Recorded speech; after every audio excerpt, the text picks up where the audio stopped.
मेरे साथ मौजूद हैं आंदोलन से निकले हुए राष्ट्रीय लोकदल के राष्ट्रीय महासचिव त्रिलोक त्यागी से आज बात करेंगे। आज 20 तारीख है, कल 21 तारीख को श्रीकांत त्यागी के परिवार के साथ जो ज्यादती हुई है उसको लेकर एक पंचायत बुलाई गई है बंगेल में। उसको लेकर क्या प्रतिक्रिया है और ये पूरा जो प्रकरण है, इस पूरे प्रकरण पे राष्ट्रीय लोकदल का क्या स्टैंड है, इसके लिए आज खास बातचीत के लिए सबसे पहले तो स्वागत है आपका। और सीधे एक सवाल, ये जो मौजूदा हालात हैं, जो कल एक महापंचायत हो रही है, उसके ऊपर क्या टिप्पणी आप? देखिए, ये महापंचायत मजबूरी है। किसानों को इकट्ठा होना पड़ रहा है अपनी बेटी की इज्जत के लिए, अपने परिवार की बहू बेटियों की इज्जत के लिए इकट्ठा होना पड़ रहा है। ये बड़ा दुर्भाग्यपूर्ण है। सरकार और भाजपा के नेता नशे में मदहोश हैं।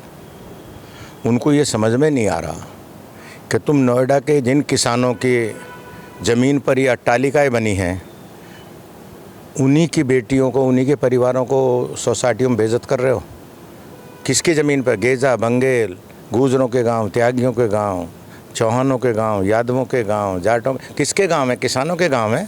आप उनको जलील कर रहे हो। और सारी भाजपा, एक भाजपा की नेत्री है, उसके खिलाफ, उसके पक्ष में खड़े हो जाते हो।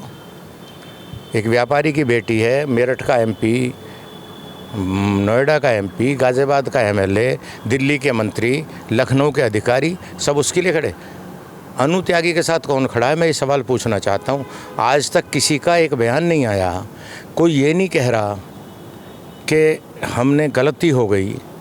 मैं उस लड़की से मिला, मैंने जब उससे मिला था उससे पहले मैं घटना को बहुत मामूली समझता था। जब उसने बताया कि मुझे, कुछ लोगों ने बताया कि 1 दिन थाने में, उस लड़की ने बताया मुझे 3 दिन रखा। उसकी मामी को 4 दिन पुलिस जीप में लेके घूमती रही जब तक श्रीकांत को पकड़ नहीं लिया, और उसके घर की बिजली काट दी गई। मैं सोसाइटी वालों से पूछना चाहता हूँ, छोटे छोटे बच्चे वहाँ बिलख रहे थे, तुम्हें शर्म नहीं आती? सोसाइटी वालों को किसके दबाव में बिजली काटी? ये तमाम घटनाएं। और श्रीकांत के वहाँ से जाने के बाद वो 5 साल पुराने पेड़, परसेप्शन ये बनाया जा रहा है कि वो पार्क घेर रहा था, पेड़ लगा रहा था। नहीं, उसके 5 साल पुराने पेड़ उखाड़ दिए गए और वहाँ सोसाइटी के लोगों ने, कुछ पुरुषों ने और महिलाओं ने फावड़े से उन पेड़ों को खोद दिया गया। ये तो वन संरक्षण, वन नियम के खिलाफ है। उस पर भी क्या कार्रवाई हो रही है, ये भी मैं पूछना चाहता हूँ प्रशासन से। हम पुलिस कमिश्नर से मिले थे, हमने बातें उनके संज्ञान में लाई। वीडियो भी है, पेड़ उखाड़ने का वीडियो है, बदतमीजी का वीडियो है, बच्चों के साथ वीडियो। तो मेरा कहना है कि सब समाज में ये काम नहीं होते, सब समाज में दूसरे काम होते हैं। इसकी भरपाई, क्योंकि ये जो शहर वर्सेस गांव जो चीज़ें होती जा रही हैं, अगर नोएडा की बात करें तो 80 गांवों की ज़मीन पे ये शहर बसा है, तो शहर वर्सेस गांव की जो स्थिति है, इसको पाटने का काम किस तरीके से किया जा सकता है? कोई आप देखिए, हम तो एक ही काम कर सकते हैं कि हम पे ज़मीनें थी, हमने ज़मीनें दे दी। हम इनकी इज्जत कर रहे हैं, इनको सम्मान से रहने की बात कर रहे हैं, पर इनकी एसोसिएशन, इनके लोग हमें असभ्य समझते हैं। ये सब शहरी हैं, हम असभ्य शहरी हैं।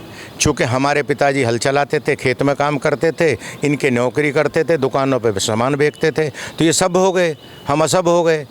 तो ये 80 गांव के लोग असभ्य हैं, गेजे भंगेल के लोग असभ्य हैं, ये सब शहरी हैं। ये कहते हैं कि ना बाहर करो इन सोसाइटियों से। तो इसका तो हमारी ज़मीन पर आकर हमें ही धमकाने का काम कर रहे हो। और नोएडा, अगर मेरा कहना है कि नोएडा अथॉरिटी के अधिकारियों को का दिमाग का दिवालिया निकल गया। उस सोसाइटी पे और देख लेते कैसे कैसे बना। सिर्फ तनु त्यागी का घर तोड़ा, वो घर श्रीकांत का नहीं था। मैं आपसे कहना चाहता हूँ आपके चैनल के लिए, घर घरवाली का होता है, मर्द का घर नहीं होता है, घर औरत का होता है। मर्द तो जुर्म करके चला गया बाहर, उस पर कार्रवाई हो गई, उसने गाली दी एक महिला को। मैं फिर भी आज भी कंडम करता हूँ उसको, आपके द्वारा मैं लगातार कंडम कर रहा हूँ उसको। और सबसे बधाई दूंगा अनु त्यागी को। उसने कहा प्रेस के सामने, आपके लोगों के सामने कहा कि ये मेरे पति ने गलती की, उसे सज़ा मिल गई। पर उसको जो गलती, उसके साथ जो गलती, उसकी सज़ा कब मिलेगी? कब पुलिस प्रशासन, कब योगी जी कब चेतोगे? ये भगवा डाल के कंधे पर गाड़ी में हूटर और झंडा लगा के जो सड़क पे लोगों को रौंद रहे हो। अभी एटा में एक आर्मी के रिटायर आदमी की दुकान में घुस के उसे लात घूसों से भाजपा के उपाध्यक्ष ने मारा। अभी नोएडा में 2 केस और हुए हैं। एक शर्मा लड़की, उसके साथ रेप हुआ, उस पर कार्रवाई नहीं हो रही है। मैं उसका सारा डिटेल आपको दे दूंगा। चूँकि मुद्दा अभी अनु का चल रहा है, मैं इनको भी उठाऊंगा। मैं आपसे कह रहा हूँ, वादा कर रहा हूँ आज। एक ग्रेटर नोएडा की सोसाइटी ABG हाइट, वहाँ पे का अध्यापिका के साथ मिसबिहेव हुआ। वो भारतीय जनता पार्टी के नेता क्या कर रहे हैं, वहाँ कहेंगे कि नहीं इनको बदनाम किया जा रहा। चूँकि तुम ही को बदनाम किया जा रहा, तुम बहुत एक वर्ग से आ रहे हो इसलिए बदनाम हो रहे हो। जो किसान वर्ग से आ रहा, जो गांव में खेत में जो सेना पे रक्षा कर रहा है, बॉर्डर पे हमारे बच्चे रक्षा कर रहे हैं, हम खेत में हल चलाएगा तो सारे भारत का पेट पाल रहे हैं। हम सब शहरी हैं, तुम सब शहरी हो। ये तय करना पड़ेगा समाज को कि नज़रिया बदलना पड़ेगा। और कुछ अधिकारी और कुछ नेता जो अपने को बहुत सभ्य और बहुत उच्च समाज से समझते हैं, मैं उनको कहना चाहता हूँ, होश में आओ। लंका का दृश्य देखो, जो गोया बैठा अपने को बौद्धों का सर्वश्रेष्ठ नेता मानता था, सारे बौद्ध देश छोड़कर भागना पड़ा उसे। मैं कह रहा हूँ, मैं इशारा कर रहा हूँ आपको कि अगर यही चलता रहा और समाज में इसी तरह नफ़रत फैलाते रहे, कभी मोहम्मद साहब को गाली, कभी किसी को गाली, अगर ये गाली गलौच पंडित नेहरू को कहते हो अय्यास ही करते थे, रहते थे हर वक्त, अगर ये करोगे तो एक दिन ये समाज खड़ा हो जाएगा।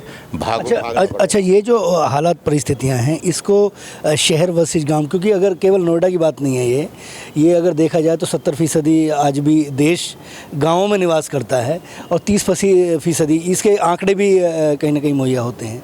तो ये जो एक खाई है, इस खाई को पाटने के लिए एक भाईचारे का, एक मेल मिलाप का कहीं ना कहीं एक अभियान शायद चलना चाहिए। नहीं, मैं तो उसके लिए तैयार हूँ, पर ये मानसिकता जो है, डॉक्टर लोहिया कहते थे सड़ी सोच। जब आदमी की सोच सड़ जाती है, जब वो फावला चलाने वाले को, अपने लोन में काम करने वाले को, खेत में हल चलाने वाले को, फैक्ट्री में मजदूरी करने वाले को, दौलत पैदा करने वाले को, दौलत दो ही लोग पैदा कर रहे हैं देश में, एक किसान और एक मजदूर। सेना पे रक्षा वही कर रहे हैं हमारे बॉर्डर पे, जो पाकिस्तानी में हमारे, जो कश्मीर में हमारे बेटे मारे जा रहे हैं आपकी रक्षा करने में। अगर आपकी ये मानसिकता बन गई है कि वो छोटे हैं और वो तुच्छ हैं, तो मुझे शर्म आती है। पहले इनको अपनी मानसिकता बदलनी पड़ेगी और कमेरों का सम्मान करना पड़ेगा जो देश में काम कर रहे हैं देश के लिए। स्वाभाविक तौर पर, निश्चित तौर पर, क्योंकि ये जो प्रकरण है, अगर इस प्रकरण को देखा जाए तो ये ग्रामीण वर्सेस शहरी होता हुआ कहीं ना कहीं दिख रहा है। और ये एकता, अखंडता देश के लिए बेहतर है, समाज के लिए बेहतर है। विघटन कहीं भी नहीं होना चाहिए और तमाम राजनेताओं की जिम्मेदारी है, तमाम प्रशासनिक अधिकारियों की जिम्मेदारी है, मेरी और आपकी जिम्मेदारी भी है कि कहीं ना कहीं लोगों को जुड़ना चाहिए।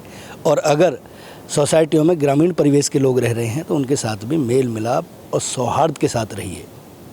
मेरे सहयोगी दीपक के साथ राजकुमार चौधरी, चेतना मंच, नोएडा।